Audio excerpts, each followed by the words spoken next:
साथियों नमस्कार। पटना बिहार से मैं अमिताभ कुमार दास, आईपीएस 94 बैच, और आप देख रहे हैं मेरा अपना यूट्यूब चैनल दास बोले बिंदास। क्योंकि जब बुज़दिलों ने मुंह में दही जमा लिया हो तो दास का बिंदास बोलना जरूरी हो जाता है। साथियों, जन स्वराज पार्टी के प्रणेता प्रशांत किशोर ने मांग की है कि मुख्यमंत्री पलटू राम के मानसिक स्वास्थ्य की चिकित्सीय जांच हो, और ये मांग मैं महीनों से उठाता आ रहा हूं। अब इस वीडियो को आखिर तक दिल थाम कर देखिए। साथियों, ये जो जन स्वराज के प्रणेता हैं, सूत्रधार हैं प्रशांत किशोर, इनका नया ठिकाना हो गया है पटना का एलसीटी घाट, और ये गंगा किनारे जाकर बैठ गए हैं। इन्होंने एलसीटी घाट पर एक छोटा मोटा टेंट सिटी बना लिया है, बहुत सारे तंबू गाड़ लिए हैं, और उस इलाके को बिहार सत्याग्रह आश्रम घोषित कर दिया है। और कल इन्होंने गंगा में डुबकी मार ली, अपना आमरण अनशन तोड़ दिया, और अब वो लग रहा है कि लंबी लड़ाई की तैयारी में है। उनका कहना है कि 1 लाख बच्चों को प्रशिक्षित किया जाएगा, गांधी जी के सत्याग्रह के तरीकों को सिखाया जाएगा, और एक मंच दिया जाएगा, उन लोगों को एक प्लेटफॉर्म दिया जाएगा जो सरकार से किसी न किसी प्रकार से प्रताड़ित है, और उनकी बात सरकार तक पहुंचाई जाएगी।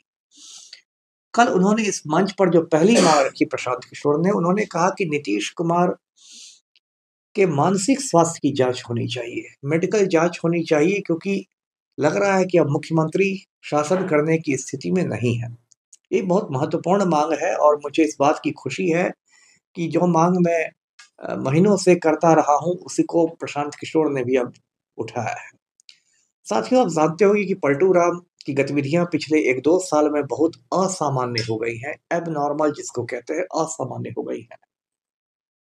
आपको याद होगा 1-2 साल पहले उन्होंने विधानसभा में परिवार नियोजन के नाम पर एक बहुत ही फूहड़ और अश्लील भाषण दिया था, जिसको लेके बहुत किरकिरी हुई थी, पूरे हिंदुस्तान में फजीहत हुई थी, और अंत में पलटू राम को खेद प्रकट करना पड़ा था। उस समय उनकी जो भाषा थी, वो तो हम लोग स्कूल में पढ़ा करते थे तो मस्त राम की किताबें आती थी, हाई स्कूल के बच्चे छिप छिप के वो किताबें पढ़ते थे। तो मस्त राम के छद्म नाम से एक लेखक लिखता था, और वो बहुत अश्लील किताबें रहती थी। तो मुझे लग रहा था कि मस्त राम की आत्मा पलटू राम में प्रवेश कर गई है, और इसलिए वो ऐसी ऐसी बात कर रहे हैं।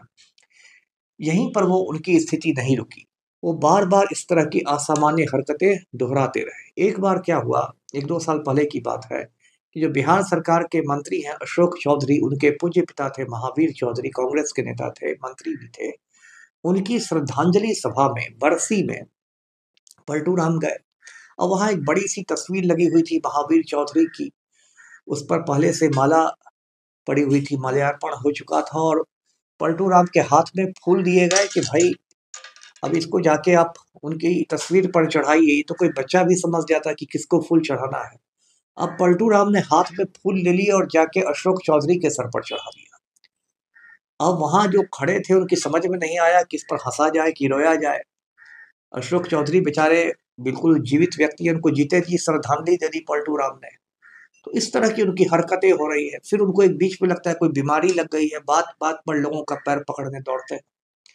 गंगा पथ जो है, मरीन ड्राइव, उसका एक समीक्षा करने वो गए थे, तो जो एजेंसी उसका निर्माण करा रही है, उसका कोई छोटा मोटा कोई ठेकेदार था।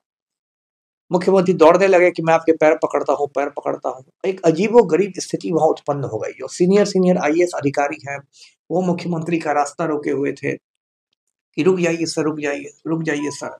और पलटू राम दौड़ लगा रहा है कि मैं तो भाई पैर पकड़ लूंगा, क्या हो रहा है। तो एक बार क्या हुआ, एक अशफाक करीम भाई पहले राज्यसभा एमपी थे, राजद में थे, वो चले गए जदयू में शामिल होने के लिए। उन्होंने पलटू राम से मुलाकात की, और पलटू राम ने उनके पैर पकड़ लिए, उनके पैर पर गिर गए। अब बताइए अशफाक करीम कौन ऐसे व्यक्ति है कि पलटू राम उनका पैर छू ले। एक बार नवादा में मंच पर पलटू ने प्रधानमंत्री के पैर पकड़ लिए, नरेंद्र मोदी के। अब देखिए, इस देश में बहुत सारे प्रधानमंत्री हुए हैं, बहुत सारे मुख्यमंत्री भी हुए, कभी भी मैंने किसी मुख्यमंत्री को प्रधानमंत्री का पैर पकड़ते नहीं देखा। इन्होंने पैर पकड़ लिया। एक बार बहुत ध्यानपूर्वक मंच पर नरेंद्र मोदी के हाथ देखने लगे, ऐसा लगा कि कोई ज्योतिषी हस्त रेखाएं पढ़ रहा है। मतलब बिल्कुल अजीबोगरीब स्थिति है। एक बार बोधगया में गए राजकीय समारोह में, वहां एक महिला उद्घोषिका थी, अनाउंसर थी। तो जब पलटू पहुंचे तो उन्होंने कहा कि हम मुख्यमंत्री का अभिनंदन करते हैं। तो पलटू राम उससे गले मिलने लगे कि मैं भी आपका अभिनंदन करता हूँ। अब वो महिला बिल्कुल सकपका गई कि ये क्या हो रहा है। तो एक के बाद एक चीजें हो रही हैं। अभी एक वीडियो बहुत वायरल हुआ था, 2-4 दिन पहले का ही था। आजकल पलटू राम प्रगति यात्रा पर है। तो प्रगति यात्रा पर कुछ जीविका दीदियों से संवाद हो रहा था उनका, तो बोलने लगे कि देखिए देखिए, हम लोग तो आप ही से ना आते हैं जी, आप तो बहुत पावरफुल हैं जी। अब उनके बगल में डिप्टी सीएम खड़े थे सम्राट चौधरी, उनको टेंशन हो गया कि अब पलटू राम फिर से स्त्री रोग विशेषज्ञ बन रहे हैं। तो वो उनके कंधे पर हाथ रख के बोलने लगे कि चला जाए सर, चला जाए सर। ये स्थिति आ गई कि मुख्यमंत्री बोल रहा है, डिप्टी सीएम उसको खींच के ले जा रहा है। तो बिहार में सरकार चल रही है या कॉमेडी सर्कस चल रहा है, कुछ समझ में नहीं आ रहा। तो ये स्थिति हो गई है उनकी। अब इस स्थिति को, मैं खुद तो डॉक्टर नहीं हूँ, लेकिन मेरे बहुत जानने वाले लोग डॉक्टर हैं, परिवार में बहुत डॉक्टर हैं, मित्र मेरे बहुत डॉक्टर हैं। उनका कहना है कि ये जो लक्षण है पलटू में, ये लक्षण डिमेंशिया के लक्षण होते हैं। बढ़ती उम्र के साथ बहुत सारे लोगों में ये समस्या हो जाती है, वो कुछ भूलने लगता है, कुछ कन्फ्यूजन की स्थिति में रहता है, जिसको बोलचाल की भाषा में सठियाना कहते हैं। और इसको इस तरीके से समझें कि जो हमारा शरीर होता है, मानव शरीर, वो कोशिकाओं से बना रहता है, जिसको सेल कहते हैं इंग्लिश में। तो मस्तिष्क भी एक अंग है, मस्तिष्क भी कोशिकाओं से बना होता है। और बढ़ती उम्र के साथ क्या होता है कि कोशिकाएं नष्ट होने लगती है। कुछ लोग की ज्यादा तेजी से नष्ट होने लगती है। तो उनका जो मस्तिष्क रहता है वो पूरी तरह समझिए वो अच्छी स्थिति में नहीं रह जाता है, और वैसे आदमी का याददाश्त होने लगता है। लोगों को पहचानना मुश्किल हो जाता है। एक बीमारी होती है, इसको अल्जाइमर की बीमारी कहते हैं। जर्मनी के डॉक्टर हुआ करते थे अल्जाइमर, उन्होंने उस बीमारी की खोज की थी, उन्हीं के नाम पर अल्जाइमर डिजीज उसको कहते हैं। उसमें व्यक्ति की ये हालत हो जाती है कि वो लोगों को पहचानना छोड़ देता है। अमेरिका का पूर्व राष्ट्रपति था रोनाल्ड रेगन, उसको बुढ़ापे में अल्जाइमर की बीमारी हो गई तो वो अपनी वाइफ को नहीं पहचानता था। ये हालत हो जाती है।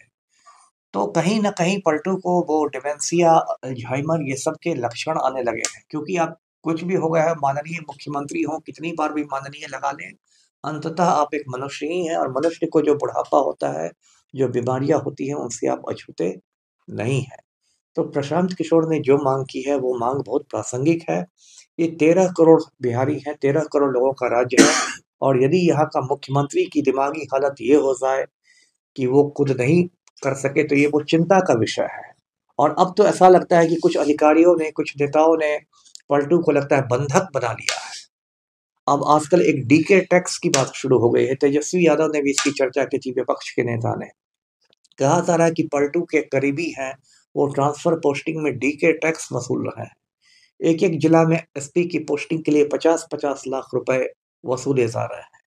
तो जब मुख्यमंत्री इस तरह से बीमार हो जाए, लाचार हो जाए, दिमागी रूप से अपंग हो जाए, विकलांग हो जाए, तो यही उसके करीबी जो है वो उसको बंधक बना के तरह-तरह के टैक्स वसूलेंगे। और बिहार रसातल में जा रहा है। तो साथियों, ये वीडियो यहीं तक था। वीडियो को लाइक करें, शेयर करें, चैनल को सब्सक्राइब कीजिए। धन्यवाद। जय हिंद।